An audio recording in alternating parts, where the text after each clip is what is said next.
ठिकाणी तुम्ही मोठ्या संख्येने मोर्चा करताय, मोर्चाचं कारण काय असतं?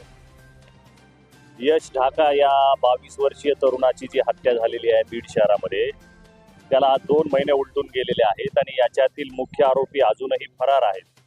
आणि पोलिसांचा तपास ज्या पद्धतीनं व्हायला पाहिजे, ज्या पद्धतीनं त्या यश ढाकाला न्याय मिळायला पाहिजे, त्या पद्धतीनं पोलीस प्रशासनाचा तपास आम्हाला दिसत नाहीये.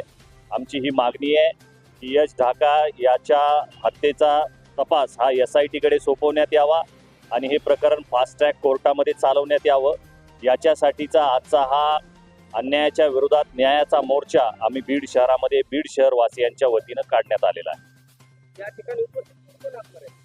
या ठिकाणी बीड शहरातील सर्व नागरिक, जे न्यायप्रिय लोक आहेत आणि वाल्मिक समाजाचे महाराष्ट्रातील सर्व मोठे लीडर मुंबई, पुणे महानगरातून या ठिकाणी आलेले आहेत आणि स्थानिकचे नगरसेवक या ठिकाणी आलेले आहेत.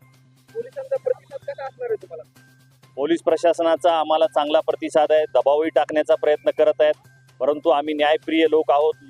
लोकशाही मार्गाने हे आंदोलन आम्ही करत आहोत आणि आमची मागणी लोकशाही मार्गानेच आम्ही पूर्ण करून घेणार. मोर्चा आज कशा प्रकारे निघणार आहे, कुठे निघणार आहे? हा मोर्चा डॉक्टर बाबासाहेब आंबेडकरांच्या पुतळ्याला अभिवादन करून, सुभाष रोड मार्गे अण्णाभाऊ साठेंच्या पुतळ्याला अभिवादन करून, छत्रपती शिवाजी महाराजांच्या पुतळ्याला अभिवादन करून जिल्हाधिकारी कार्यालयावर या मोर्चाची सांगता होणार आहे.